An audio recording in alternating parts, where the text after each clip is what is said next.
Good morning everyone. I am Achal and I have my friend Hafiza here with me.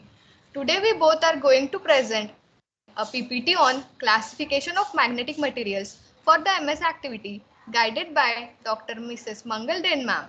Now let's move towards next slide.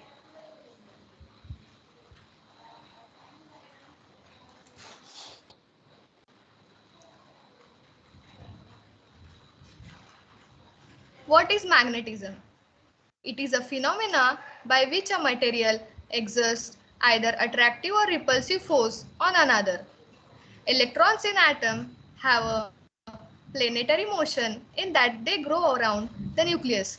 This orbital motion and its own spin causes separate magnetic moments which contributes to the magnetic behavior of materials. The manner in which material responds depends much on its atomic structure and determines whether it will be strong or weak magnet. As we can see some of the picture of magnets. What are magnetic dipoles? Magnetic dipoles in magnetic material is analogous to electric dipoles. A magnetic dipole has north and south poles instead of positive and negative charges. With the magnetic field, the force of field exerts a torque that tends to orient the dipole with the field. In this diagram, we can see how does magnetic dipole works. Now let's move towards next slide.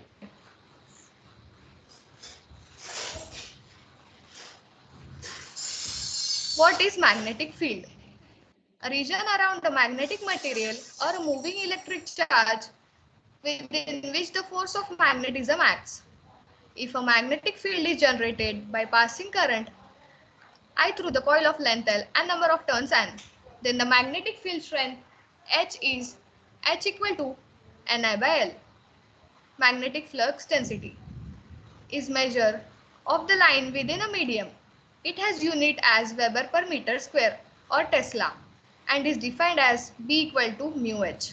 Here mu is permeability. It has unit as Weber per meter or Henry per meter. Magnetization is a vector field that expresses the density of a permanent or induced magnetic dipole moments. Magnetization M equal to xm into H. As we can see in this diagram, how does magnetic field works. Now let's move towards the next slide.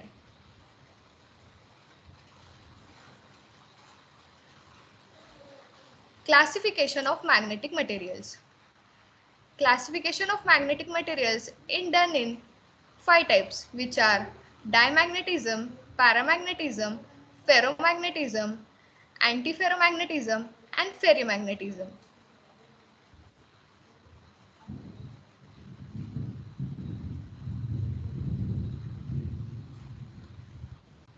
Diamagnetism. They are very weak, exist only in pressure of an external field, not permanent. Applied external field acts on atom of material, slightly unbalancing their orbiting electron and creates small magnetic dipole within atom which oppose the applied field. This creates a negative magnetic effect called diamagnetism.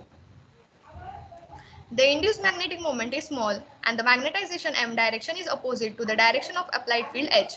The relative permeability is less than unity. Magnetic susceptibility is negative and is in the order of 10 raised to minus 5. Example is copper, silicon and aluminum.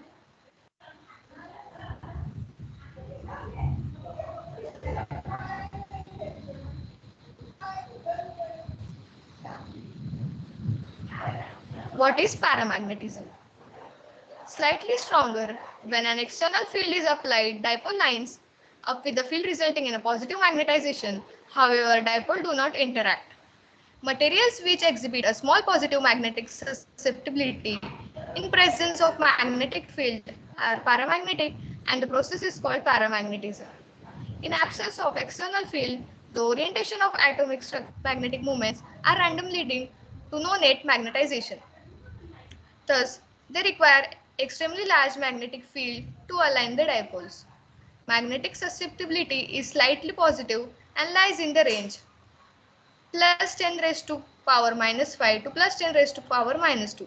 Example of paramagnetism are aluminium, calcium, titanium, alloys of copper.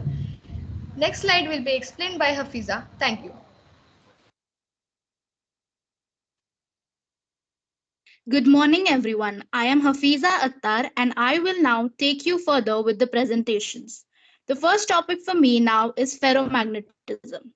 Certain materials possess permanent magnetic moments, even in absence of external field. This is a result of permanent unpaired dipoles formed from unfilled energy levels. These dipoles can easily line up with the imposed magnetic field due to the exchange interaction or mutual reinforcements of the dipoles. This is known as ferromagnetism. Magnetic susceptibility is of the order 10 raised to the power 6. And examples of ferromagnetic materials is Fe, Co, Ni, and Gd. Above Curie temperature, ferromagnetic materials behave as paramagnetic materials, and their susceptibility is given by zeta m is equal to C by T minus Tc. C here stands for the material constant, T for temperature, and Tc for Curie temperature. Let's move ahead now. Ferromagnets are very strong. Dipoles line up permanently upon application of external field. These have two subtypes, antiferromagnetism and ferrimagnetism. Let's watch them in detail now.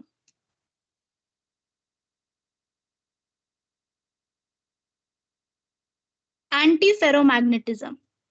Dipoles line up but in opposite directions, so they cancel out each other, thus resulting in zero magnetization.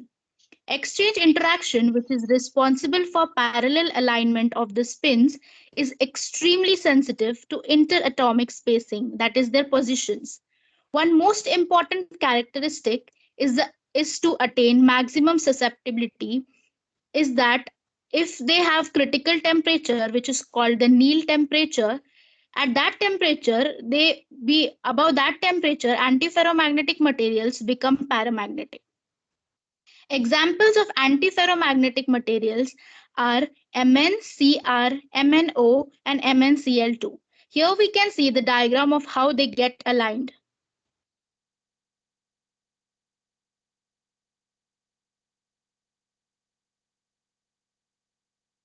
Ferrimagnetism. In a magnetic field, the dipoles of a cation may or may not line up with the field.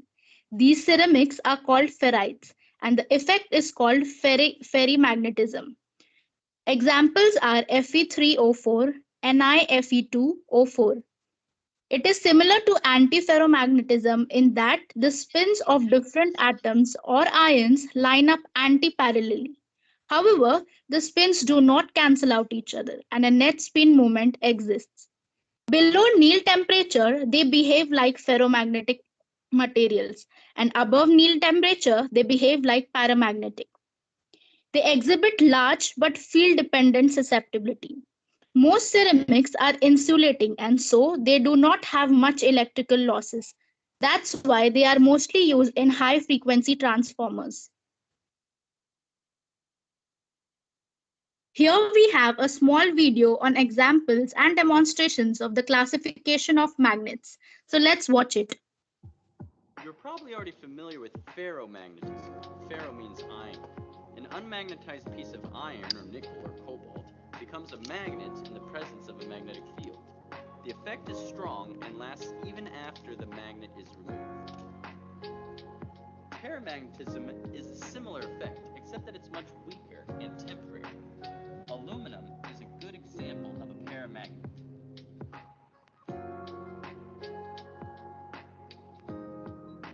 And so is oxygen, which is attracted to magnets. Here, I have a few milliliters of liquid oxygen, which sticks to the magnet.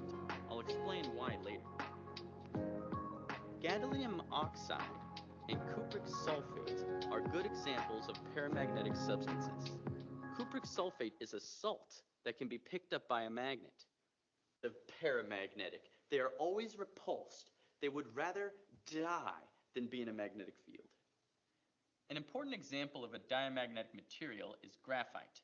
This specially made pyrolytic graphite is repelled by a magnetic field. Don't be confused. This is not static electricity or eddy currents. Graphite is repelled by a magnet, always, both by the north and south end. Understand what it means for something to be a paramagnet or a diamagnet. You have to know what the electrons are doing. Consider, for example, aluminum. We see from the periodic table that aluminum has 3 valence electrons. That's 2s and 1p. Now it's that unpaired electron that makes it a paramagnet. This unpaired electron enables it to become magnetized. And it's that unpaired electron that is free to be magnetized and attracted by the magnet.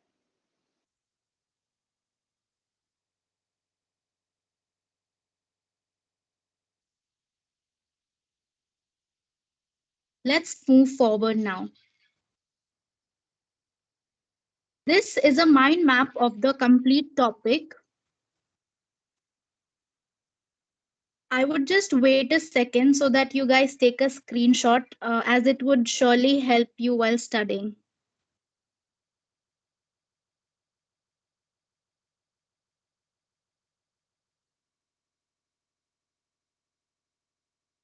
That was all.